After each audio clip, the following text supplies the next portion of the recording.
ሰላም ጤና ይስጥልኝ ክቡራትና ክቡራን እንደምን ውላችኋል? የዕለቱን መረጃዎች ይዘንላችሁ ቀርበናል። በቅድሚያም አበይት ወሬዎችን ነው። የአንገት ሐብል የሰረቀው ሐኪም በጽኑ እስራት ተቀጥቷል። አምባሳደሩ ሁመራ ገቡ። ከንቲባዋ ምስጋና ቀረቡ።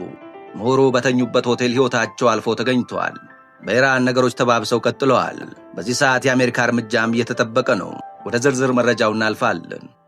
ክቡራትና ክቡራን ለቻናሉ አዲስ ከሆናችሁ ቻናሉ ሰብስክራይብ፣ ላይክ እያደረጋችሁ አብራችሁን ቆዩ። የአንገት ሐብል የሰረቀው ሐኪም በጽኑ እስራት ተቀጣ። ታካሚውን በማደንዘዝ ከአንገቷ ወርቅ የሰረቀው የሕክምና ባለሙያ ጉዳይ እያነጋገረ ይገኛል። በኦሮሚያ ክልል ሰሜን ሸዋ ዞን ፍቼ ከተማ ነዋሪ የሆኑት ግለሰብ በተሰማቸው ምክንያት መስከረም 16 2028 ዓ.ም ጠዋት 3 ሰዓት ላይ በፍቼ ከተማ ቡርቃ ጎራ ባጃጅ ተራ ወደሚገኝ የግል ሆስፒታል ያመራሉ። ግለሰቧ የደም ግፊት ምርመራ ለማድረግ የሄዱ ሲሆን በወቅቱ በክሊኒክ ውስጥ በማገልገል ላይ የነበረ በሙያው ነርስ የሆነ ፍቃድ እሸቱ የተባለው ግለሰብ የምርመራ አልጋ ላይ እንደተኙ የሕክምና ባለሙያው አልኮልና ሌሎች የሚያፈዙ መድኃኒቶችን አንገትና አፍንጫቸው አካባቢ በመቀባት ራሳቸው እንዲስቱ ካደረገ በኋላ ባለ 1 ካራት 5 ግራም የአንገት ሐብል ወርቅ ከአንገታቸው ላይ አውልቆ እንደወሰደ ተገልጿል። ጉዳዩም ወደ ፖሊስ ከቀረበ በኋላ የጤና ባለሙያው ጉዳዩን እንደማያውቅ ተከራክሮ የነበረ ሲሆን ፖሊስ ባደረገው ጥልቅ ምርመራ ድርጊቱን መፈጸሙን አምኖ የአንገት ሐብሉን በፌስታል ጠቅልሎ በሚሰራበት ክሊኒክ ጓሮ ከደበቀበት ቆፍሮ በማውጣት ለፖሊስ አስረክቧል ተብሏል። ፖሊስ ምርመራውን በተገኘ ኤግዚቢትና በግል ተበዳይ ቃል በማጠናከር የምርመራ መዝገቡን ለአቃቢ ሕግ ልከዋል። አቃቢ ሕግም ከፖሊስ የቀረበውን የምርመራ መዝገብ ተመልክቶ ሙያን አስታኮ በመጠቀም የሚፈጸም ወንጀል ድርጊትና ከባድ የስርቆት ክስ የመሰረተ መሆኑን ገልጿል። የአቃቢ ሕግን ክስ የተከታተለውና የግራር ጃርሶ ወረዳ ፍርድ ቤት ጥር 5 ቀን 2018 ዓ.ም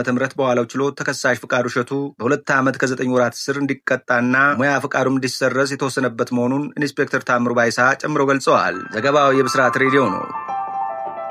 አምባሳደሩ ሁመራ ገቡ። አማራ ክልል ወልቃይት ጠገዴ ሰቲት ሁመራ ዞን በኢትዮጵያ አሜሪካ አምባሳደር ኤርቪን ማሲንጋ ሰቲት ሁመራ ከተማ ገብተዋል። አምባሳደሩ ሁመራ አየር ማረፊያ ሲደርሱ የዞኑ አስተዳዳሪን አቶ እሸተ ድምለውን ጨምሮ ከፍተኛ የዞኑ አመራሮች አቀባበል አድርገውላቸዋል ተብሏል። አምባሳደሩ የዞኑን አስተዳደር ለመወያየትና የጤና ተቋማትን አገልግሎት አሰጣጥ ለመጎብኘት መግባታቸውን የተገለጸው አዲስ አበባ ከንቲባ ወይዘሮ አዳነች አቤቤ ምስጋና አቀረቡ። የዓለም አቀፉ ታዋቂ ሶሻል ሚዲያ ተጽዕኖ ፈጣሪ አይሾስፒድ የኢትዮጵያ ቆይታ በመላው ዓለም የሚሊዮኖች አይኖች ወደ አዲስ አበባ እንዲሳቡ ያደረገ ስኬታማ መርሃ ግብር ነበር አሉ ከንቲባ ወይዘሮ አዳነች አቤቤ። የጉብኝት ከተማችን ያላትን የቆየና የከበረ እንግዳ ተቀባይነት ባህል፣ የከተማችንን ጽዳትና ውበት እንዲሁም የኢትዮጵያን ትክክለኛ ገጽታ ለዓለም አቀፉ ማህበረሰብ ለማስተዋወቅ ትልቅ ዕድልን ፈጥሯል ብለዋል። እውነቱ እስካሁን መነጋገሪያነቱ የቀጠለ ሲሆን ወደፊትም ብዙዎችን ወደ ሀገራችን ይስባል ብለን እናምናለንም ብለዋል። ይህንኑ ኩነት በብቃት ላከናወናችሁ አገር ወዳድ ጎበዝና ተጽዕኖ ፈጣሪ ወጣቶች፣ የግል እንዲሁም የፌዴራልና የአዲስ አበባ መንግስታዊ ተቋማት ልባዊ ምስጋና ይገባቸዋልም ብለዋል። በተለይም የቱሪዝም ሚኒስቴር፣ የአዲስ አበባ ቱሪዝም ኮሚሽን፣ የአዲስ አበባ ኮሚኒኬሽን ቢሮ፣ ሳቃል ኢንተርቴንመንትና ሌሎች በቅንጅት የሰራችሁ አካላት በሙሉ ያሳያችሁት የላቀ ቅንጅት አቅምና እንዲሁም የሀገር ፍቅር ስሜት ይበል ያሰኛል ሲሉ ምስጋና አቅርበዋል። ከንቲባ አዳነች አቤቤ። ወደ አሜሪካ አሳዛኝ ዜና ተሰምቷል። ምሁሩ በተኙበት ሆቴል ሕይወታቸው አልፎ ተገኘ።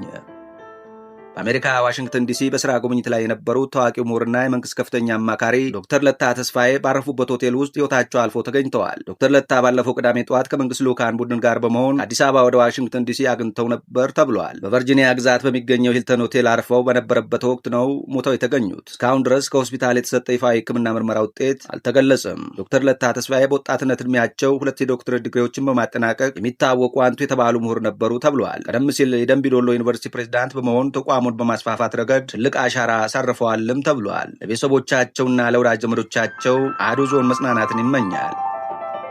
ተቃውሞው ወደ ከፋ ደም መፋሰስ ተሸጋግሯል። በኢራን ለ2 ሳምንታት ያክል የቀጠለውና ከ100 በላይ ከተሞችን ያዳረሰው አገር አቀፍ ተቃውሞ ወደ ከፋ ደም መፋሰስ መሸጋገሩ ተሰምቷል። የሮይተርስ ዘገባ እንደሚያመላክተው አንድ የኢራን ባለስልጣን ለመጀመሪያ ጊዜ በሰጡት ይፋዊ ማረጋገጫ በጸጥታ ኃይሎች እርምጃ ቢያንስ 2000 ሰዎች ሕይወታቸውን አጥተዋል። የአሁኑ ተቃውሞ የተቀሰቀሰው በታህሳስ 28 የኢራን መገበያያ ገንዘብ ሪያል እጅግ አሳሳቢ በሆነ ሁኔታ የመግዛት አቅሙ በመዳከሙና በመውደቁ ነው። በዚያች ሀገር የምንዛሬ ተመን አንድ የአሜሪካን ዶላር በ1.4 ሚሊዮን ሪያል መመንዘር ጀምረዋል። የአስፈላጊ ምርቶችና የዘይት ዋጋ በአንድ ሌሊት በጥፍ መጨመሩን ተከትሎ የሱቅ ባለቤቶች የጀመሩት ተቃውሞ ወደ ተማሪዎችና መላው ሕዝብ ተስፋፍተዋል። የማዕከላዊ ባንኩ ለአስመጪዎች ይሰጥ የነበረውን የዶላር ድጎማ ማቆሙ ቀውሱን ይበልጥ አባብሶታል። ፕሬዚዳንት ዶናልድ ትራምፕም ለኢራን ሰልፈኞች ያላቸውን አጋርነት መግለጻቸውን ቀጥለዋል። እርዳታዬ በመንገድ ላይ ነው ሲሉ መልእክት ያስተላለፉት ፕሬዚዳንቱ ዋሽንግተን ለኢራን ሕዝብ ተግባራዊ ድጋፍ ለማድረግ እየተዘጋጀች መሆኑን ፍንጭ ሰጥተዋል። በአሜሪካ ስደት ላይ የሚገኙት የኢራን የመጨረሻው ንጉሥ ልዑል ሬዛ ፓህላቪ አሜሪካ ጣልቃ እንድትገባም ጥሪ አቅርበዋል። የሀገሪቱ መንፈሳዊ መሪ አያቶላ khomeini ተቋማውን ፕሬዚዳንት ትራምፕን ለማስደሰት የሚደረግ ነው ሲሉ